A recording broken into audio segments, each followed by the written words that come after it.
Hi everyone, I'm excited to host Cesar Fragachan, founder and CEO of Alter. He also teaches at Bartlett School of Architecture. I had the pleasure of meeting him in London, where in Pechakucha. I was just blown away by his presentation and the work he's doing. I have to get him on the show. So finally, happy to host you. Oh, thank you so much, River. I mean, it means a lot. I mean, coming from someone like you, I'm very humbled of being here, actually. So I've been, yeah, quite a fan of your work and all the things that you're pushing out and helping the industry, that tech side of things. So yeah, super, super excited. And thank you again for the invitation. My pleasure. So, Cesar, for people who are watching and listening to you for the first time, right from your college days till this date, can you walk us through your journey? For sure. I mean, I'm a trained architect. I did my architecture studies, bachelor studies back home in Venezuela. I mean, very quickly got quite frustrated how slow things went in the industry, especially because I crave myself.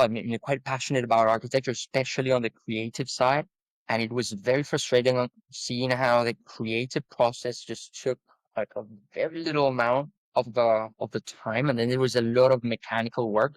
And back then, Revit was just starting. So it was one of the first people would say like started to get trained in Revit. And I mean, it was a completely new thing in the office. No one wanted to see a Revit model, but they all wanted to have everything in AutoCAD and just trimming lines. You just get quite frustrated very quickly. Then the situation back home was not great. I did an MBA because I've always been quite passionate about starting new things. I mean, the entrepreneurship spirit. I think Venezuelans, in a sense, we are a little bit shaped that way because we need to make our ways also kind of starting build businesses. And while on my thesis of the MBA, I started, bridging different new technologies and how to kind of bring some innovation in the industry from architecture and construction. And then at the time, Grasshopper was just starting to come in the game. I mean, very very few people were. I mean, these very first versions of Grasshopper.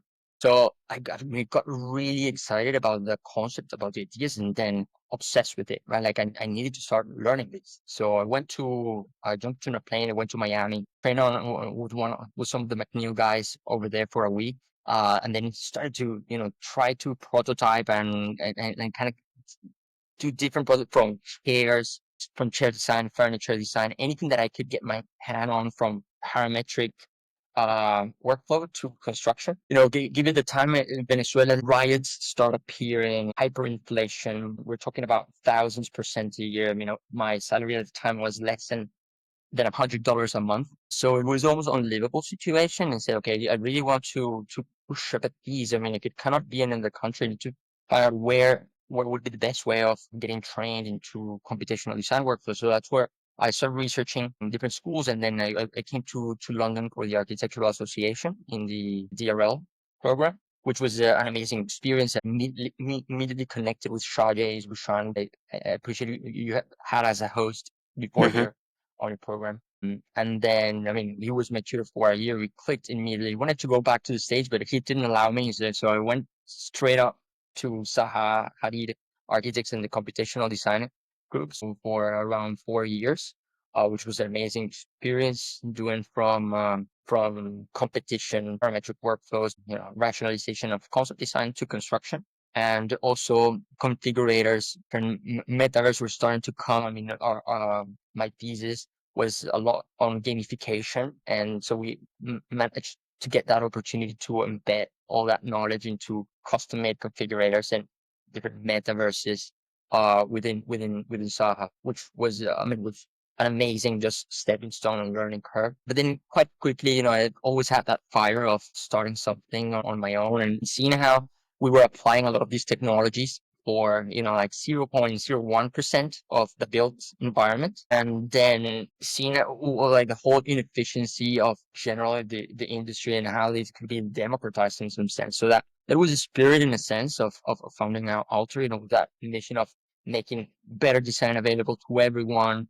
The concept that, very few people understand, but at Saha is incredible, like the workflow from ideation. So all these ideas of having iterations very quickly on design. So it's not necessarily about having that wonderful project straight away in one shot, but it's more valuable to have hundreds dozens of options that are crude, right? Like very rough. But then, you start polishing it through iteration. And obviously, if you have these automated workflows to develop a lot of these concepts and then how you can sell those concepts, right? So even within Saha, you wanna push your ideas up, right? You want your ideas to be pushed for higher management, for the client to pick. So you need to kind of really be quite skillful on how you not only design, but how you also present. So that was a very valuable lesson, and something that we could say, okay, we can empower, because right now, if normal firms and from developers to architects, they take weeks to create one iteration of a design. If we can streamline that process, so it takes minutes just to do one design option, but you can then iterate very quickly. So that just empowers that creative process, that exploration about finding the right design, and not just trying to get that right design up in one go, and then we don't have more time to develop the design further, so that the design freezes. So everything has been, creating those opportunities. So before actually leaving Saha, I had the opportunity to connect with also a Venezuelan founder here in the UK. He founded a modular company, steel frame, all for student accommodation. And again, their design timelines, they took weeks sometimes to develop different concepts. So that was the first shot of actually saying, okay, now let's go out, get a contract on the table, and try to put all these technologies into one place. And so the Alter kind of founded by that necessity, instead of saying, oh, we have like the product ready. It's about saying, okay, what do you need, right? Like right now, and start developing the technology based on actual problems on the way, and developing the core around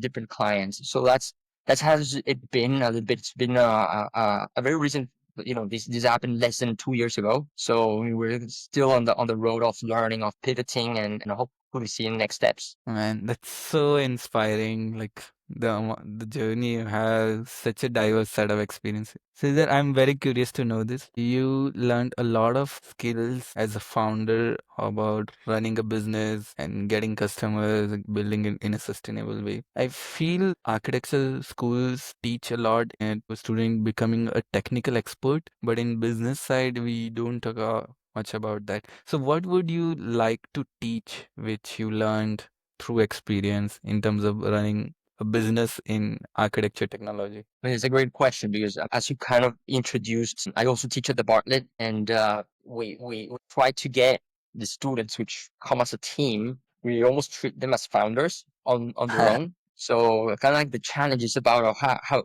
you're going to pitch this idea, right? Like you need to find from a problem, right? Because a lot I'm a technical nerd in architecture, so I always try to see, oh, well, how can I get like the most amazing technology, or like try to crack a technical problem just for the sake of cracking a problem, but then you don't really know if that's actually the solution, or that's actually going to be the breakthrough, of the idea that's going to build a successful business, right? And you need to start the other way around. You need to start also from the problem, right? What are the pain points, and how you can start attending those. Sometimes, technology will be the answer. Sometimes it might not be the answer. And then you need to, understand that balance, that it's not about getting love of an idea, or of a technology for the sake of it. It's almost like if I give you a hammer, then everything you're going to see it as a nail, right? So it's a little bit different. It's asking the questions first, and then the technology is just the enabler of making things more efficient, being more competitive against, your competitors in the space. Yeah, like that also touches upon like how to do user interviews or how to build the network where, like as I said, either you can find a cool tech and find a good solution and make a business, or interview and identify pain points in the industry and then figuring out right tech to solve that pain point. So how do you build your network in the industry so your business can flourish? I mean, it comes a lot from the circumstances, right? Like from where you've been, and then that starts opening doors. And I'm a little bit of a yes man, like I struggle a lot saying no, and that's not great as a founder. Like you need to know how to say no a lot of the times. But these has opened a lot of opportunities. Saying every time you say yes, a door, branches out into something that you cannot foresee immediately. Yeah, I mean, I think the network just came organically a little bit from the computational design group. You get exposed in Saha. It was an amazing stepping stone, right? Like from came coming to London as an immigrant, not knowing anyone, and then kind of like tapping just into Saha's network, it immediately gives a big advantage that I'm quite, like I'm quite humbled about as well. So from Saha, tapping in, connecting with different people, going, I mean, always be open minded right now, because a lot of people they just say, okay, there's always work, work, work, work, work, and then I cannot attend these events because I have work to do. We always have something to do, right? Like on our daily lives. So you just need to know how to prioritize thing and also be honest, right? Like just good like-minded individuals and good people, they have the same energy, they connect, right? Like it happened, you and I got that connection almost like instantly, right? Like because we kind of connect in similar way, have that same energy, have that same passion. And again, we met going to, a London Build event. I was there. You actually reached out before, and then you were mentioning that you were going to that event. So I think it's you need to prioritize or put a little bit of effort on trying to go to those events that will connect, that you are genuinely passionate about. Because I can tell you just go to every event that you find boring because worst case, I always try to see because I'm interested in the topic and then the connections will happen organically if you are also open to it. And then based on that, thankfully I've had like a lot of opportunities to be invited to a lot of conferences, either here in London or in Ireland or in Spain. That has opened also a set of doors on different markets. I mean, if you are, I'm not that great as you are in social media, like in communicating what you're doing, so like in LinkedIn and these professional networks. I think that's a great platform. I need to improve, also, you need to know where your strengths are, where your weaknesses are. I struggle a little bit with the social media in general. I'd rather go to physical events, meet people, and work a little bit. But tapping into social professional networks such as LinkedIn is an amazing platform that anyone should leverage on. Yeah, I can tell like 10 different reasons how LinkedIn helped me grow my business, my network, and everything.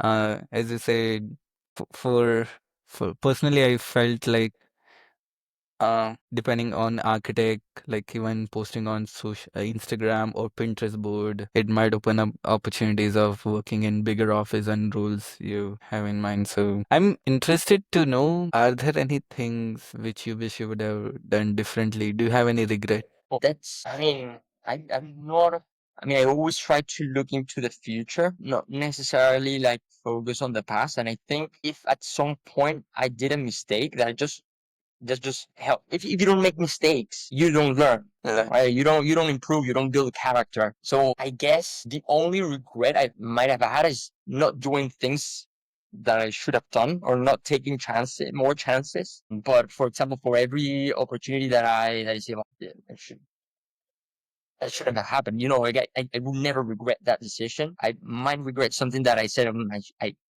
I didn't take a decision on that opportunity, and I let it pass. I think that, but at the same time, you cannot always take everything, right? Like you need to prioritize, and everything builds your character. So yeah, I don't have any regret. Also, I mean, quite the opposite in a sense. I've been quite proud in a sense, like of everything so far. Yeah, like the only issue is basically, not being connected now with family back home. So having kind of like that distance, it's like the only thing that might be, like at the moment pressing a little bit. But yeah, it's been a great journey so far. I see. That's great to know. Who are your role models? I mean, like have many, from back home and my parents, starting from my parents, like just kind of always try to focus also like on family, and so like that stepping stone that, we are integral people, I feel success doesn't come off of only work side of things, but it's also how you come together as a person holistically from your personal life, from your professional life, from your marital life. So I think like that has been quite fundamental, and then that was passed by my parents. They kind of sacrificed everything for me, and my siblings. And then obviously, I got big admiration from such as Shage. Been been amazing experiences to work alongside him and the whole computational design team. And I mean, obviously, like there's like these entrepreneurs, that, are building things out of, I mean, I can name a few, but there's so many, like from, from Mark Zuckerberg, from Steve Jobs, from, Elon Musk, like the only thing that I take, and a lot of people, they get criticized, so there's a big now, polemic about, like Elon Musk and all these people, but, you always, I mean, I come from I'm a little bit of an optimist and also like a positivist in a sense, so I always try to focus on the good things of people. And, if I think there's something wrong with them, I just try not to absorb that, right? Like, so you just want to get surrounded by people that you admire and get the good things from them, right? Like, so I think there's this theory that you are the average of those 10 people that you engage and you share the most. So I think that's quite true, right? Like, so try to connect with those people that you admire, not people that are going to drain you negatively, but people that are pushing you to make better. And then that happens to any potential person in that you see, that you admire, or any potential role model, right? Like from these big figures. So no one's perfect. We're all human, and we're all about choices. So whatever decisions we do, that's something that at the end is going to build again back to the character. But yeah, I mean, there are a lot of people, and I think everyone, like everyone that I try to connect, with you, I don't care, if how much money someone has, or how, what's the status or whatever. I just care about, the person, what the good things that I can learn from that person, right? Like, because at the end of the day, it doesn't really matter. Like it's about that connection, about how can I learn from you? How can you push me to be better, and the other way around, right? Like, and this can happen at any scale for any person that you connect. So yeah, not trying to get fixated into specific role models, but just trying to learn from anyone that I can. That's such a like open mindset, and like I also connect a lot with you because you can learn from everyone you meet if you start seeing the positive side. It's 2025. There's so many interesting technologies from AI, agents, Gen AI, you name anything. What are you super excited about? What's causing you to sleep less? Yeah, I mean, so far, as you say, there's so many new things that you can get overwhelmed, and you can always feel that you're gonna be left behind of, like the next thing. But it's a little bit of what ooh, what I was mentioning at the beginning, that it's not just about the technology. The it's about what problems are you solving with which technology, right? Like, so it's sometimes I feel more excitement to just solve problems in a heuristic or almost hard-coded rules of problems, that just developing a fancy uh, you know API that connects with different agents and LLMs, just to have something that, yes, it's interesting, but does it really solve my problem today? Or does it, it might solve one out of X amount of problems that then, that I'm not going to use so much. So, I mean, I'm well, at the moment, we're trying to bring together a lot of our core technologies on different aspects, from the generative design, from different plugins within the AEC to, web apps, configurators, all into one suite that can empower a lot of people to design faster.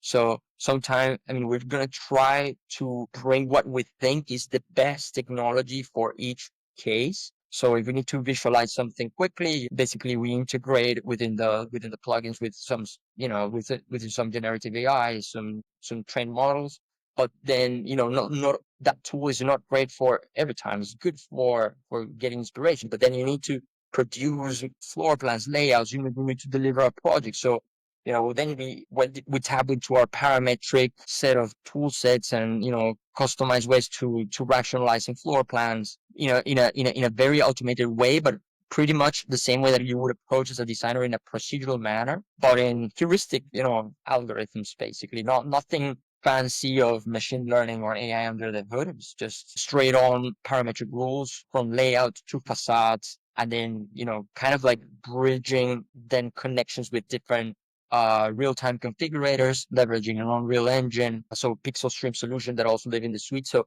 we're trying to bring a workflow, an accessible workflow that empowers designers and around the world to really streamline a lot of that process, from ideation to real-time data to visualization, and even this set of digital twins connected with cesium photogrammetry. So I think there's so many stuff on the table that what we're trying to do is not to get to always to the new ones, but it's try to connect the ones that we believe are the most stable, and into one ecosystem. So I guess that's what's a bit exciting, at least in 2025 for us. For someone who would like to use your platform or collaborate with you, who are your ideal customers and what stage or what type of projects they can use with Alter? Yeah, so mainly at the moment, we provide mostly customized parametric solutions.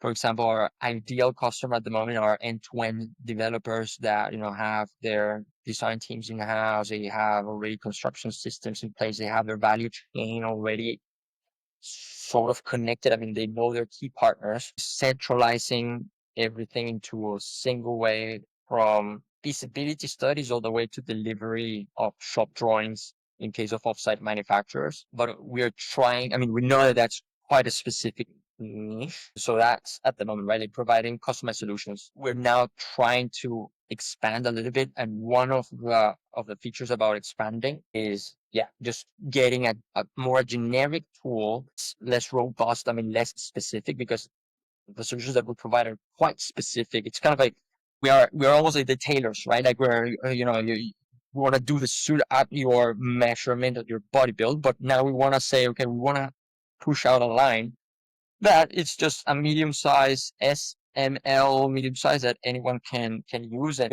you want to have your custom fit because you want to spend a bit more money, and, you know that the value that is going to add that perfect suit is going to you're going to embrace it. So, that's where we then come in to provide more ad hoc service. Got it. Is there anything which we didn't cover in this interview before I do a rapid fire round, which you'd like to share your opinion? I mean, it's really depends on which sides to topic or with things to discuss. So from a technological perspective, maybe, I can describe a little bit like some of the modules that we go from our workflow, the workflow that we've created. It ties up from connecting and extracting. So we go from urban master planning all the way to interior design solutions. And so we start extracting data from OpenStreetMap data, or Google Photogrammetry, and then we can provide automated analysis, right? Like, so we try to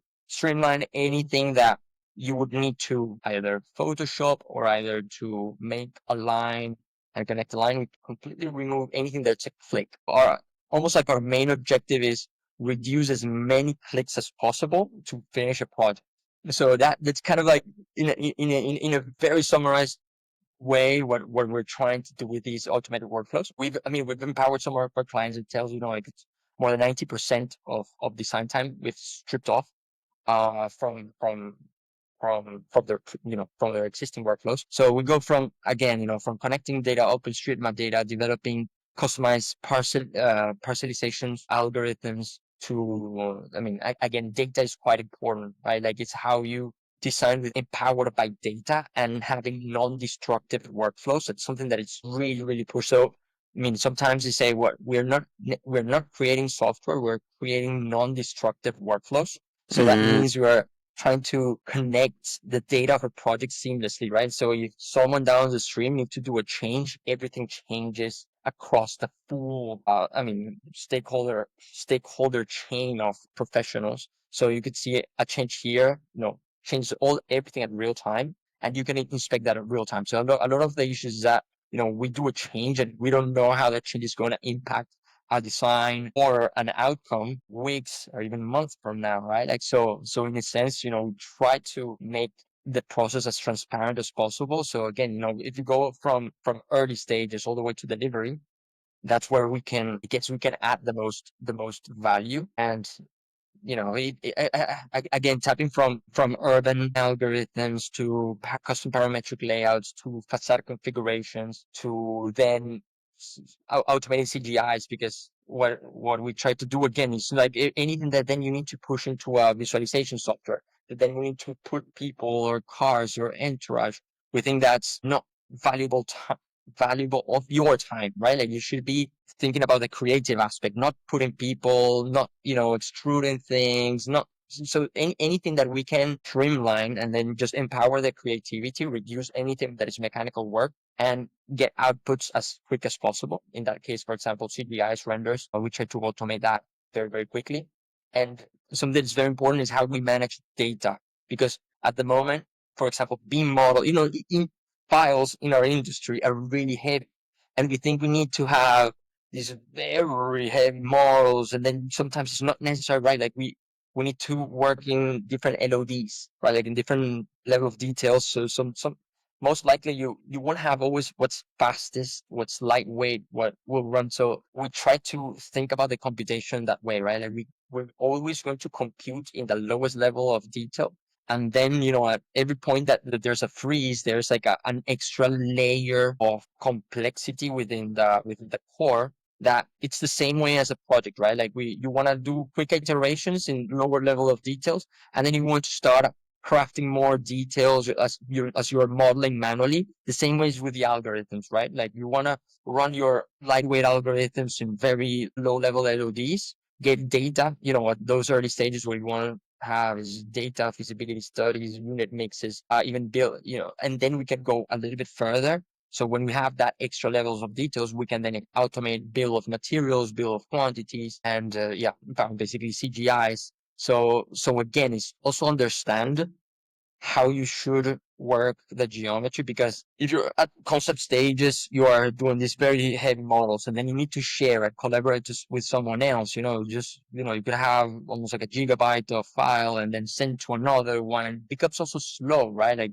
the transferring of information within the industry. So that's the other thing we try to do, right? Like that the information flows fast between individuals without what's the as light as the information can get without losing information. So that's kind of also like the core of how we try to drive these data driven workflows. It gives me like a fully vertically integrated workflow where one change you could see the downstream. A lot of principles we can borrow from like car industry from their configurator and like what are the impacts. That's another great point, right? Like a lot of sometimes like innovation doesn't come about new things, but also looking at the side from other industries, what other people are doing, and try to creatively incorporate that within you know our industry. Do you have any hot or controversial take on AI or in general? Any hard? Can you repeat that?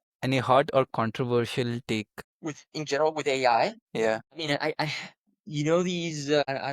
I don't know what's the proper term, but that the curve that goes all the way and builds expectation, and then there's like a massive down, and then there slowly starts, like getting into the right, where we see, okay, now this is valuable. But I think at the moment there's a big hype still on, and not everything. I mean, I think as was mentioned before, it's like if AI is just another tool, it's not the end of things. Like when so I was thinking, like, oh yeah, it's all done with AI.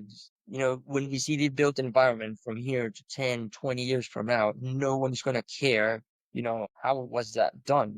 And that's why I think, like, even if we evaluate just seeing the built environment, a lot of the best buildings out there, they have no, they were done by hand. They were done by testing, by prototyping, and it's about the design, the quality of the design that really matters. It's not about how you got there. So I guess it's just gonna be proven in time what things are gonna get traction or not. But then, in a way, our cities have a lot of information, and I would think like some of our the best buildings are not even the ones made with the best technology, quite the opposite. And like, I mean, maybe they were technological at that time, but if you compare it to the technology where the technology is now, you know, it's not the same. It's not, I would say, like, not really getting focused on technology or AI for the sake of it. That's so, I mean, right now it's almost like buzzword, and then it just becomes a way of almost like marketing something, right? Like, oh, you just Correct. put AI and it creates, yeah, it's some traction just to get some buzz around it. But at the end of the day, if AI is really helping, which I think it does. I mean, don't get me wrong. I think AI is a fantastic tool. I mean, we're actually have, a fraction of it within our technology stack, because we need to know where it helps and what sort of AI. That's the other thing, right? Like, you also know that there's so many models, some, from machine learning, from evolutionary algorithms, things that are neural networks that, they're from, almost 100 years old, like the principles, and it's not necessarily new, but also, I mean, we speak now today AI, and it's quite simplified into these almost like it's quite. We need to demystify it a little bit, and again, it's just learn how to use it. You need to know how it works and what it would work best, and try to empower that, right? Like, it's a new tool, right? Like, so it's we all obviously need to be on top of it. We need to understand it, but it shouldn't be a medium. And I don't think it's gonna necessarily make you, it's not gonna make you better as a designer, but if you use it properly, yes, it can definitely empower your workflows. But you could be completely, outsmart by someone that just do a sketch by hand and, just put the prototype and build it, right? Like in the world. So yeah, we need to be quite humble, be on top of the technology, not over focusing on it, and be careful about, too much hype around it. But I mean, it definitely is going to be an incredible tool for optimizing a lot of the workflows of, especially on the mechanical side of things. So so yeah, I mean, it's an interesting age to be at. I mean, it's like anything new, right? Like, we need to understand it, control it, though, so we know properly what to say that it can do well and which things it cannot do. Because we cannot say that AI is gonna. I mean, some people say, oh, AI is gonna solve all the problems, and it's like, I don't think, AI at any point soon is gonna replace us. It's gonna replace, human. I just think, yeah, it will empower a lot of us to work much more efficiently, right? Like, for example, I cannot overstate how much more efficient, for example, a ChatGPT has just made me as a software developer, for example. It has really, like, made me quite more efficient. But I think that that's just a state, right? Like, that's just everyone now. It's getting to that level, so that's gonna be a new benchmark. And on its own, if you don't know how to use it, you're not gonna get the value that that it could get. Last but not the least, this is a tough round. Your answer can't exceed 10 words and you have to keep it super brief. So, the first question is your favorite architecture building. La Sagrada Familia, Your the favorite, hands down. Yeah, yeah. yeah. That's. I mean, yeah. Don't need to think it like that. That was a building that just changed my perception of architecture in general. Yeah. Your favorite restaurant. My favorite restaurant. Well, now that's a tougher one. I mean, I don't fancy like a specific favorite restaurant, but I would say sushi. Like omakase and probably, nigiri. I think that uh, that's my favorite go-to go-to food. Yeah, Which city is in your travel bucket list? in my bucket list. I mean, like, the thing is, it's funny because I'm a terrible architect in that sense. I try to plan my trips more on what I can do outdoor and then see, you know, by almost by default is, oh, and there's a nice city that I can go to. But I try to always make like a destination adventure, a vacation. So places like Hawaii, Australia, New Zealand, Indonesia, those are definitely on big bucket lists. Africa, like a lot of, a lot of places where I can connect a lot of outdoor and adventure sports. Any book which made a big impact in your life? It's a good one as well. I would say one of the most was The Nature of Code by Daniel Shipman. I mean, I guess that comes more from the technical perspective, but then that was the book that really opened the door for me from learning how to properly code, and I think it defined a lot of my path, professionally. So yeah, there's different motivation and inspiration books that are fantastic. But I would say as a book that has influenced, and it's funny because it's a more technical book, but yeah, I highly recommend it for people, probably your audience that are, like that want to. Some of them might, want to know how to get started in a computational design journey, especially after mastering, like a grasshopper, but just to learning a little bit more in depth how you can create your own custom tools, how you can break out of the box, right? Like, and make anything possible. That was, I think, that the book that helped me do it. Last but not the least, three words your friend would describe you as. 3 words, huh? That's funny. I mean, I think like optimist, like optimist and energetic. I don't know if stubborn or passionate, but I think they come hand in hand sometimes. Yeah, Yeah, I mean, a lot of, passionate people are stubborn and, so yeah, I guess so. amazing. I had a great time hosting you, Cesar.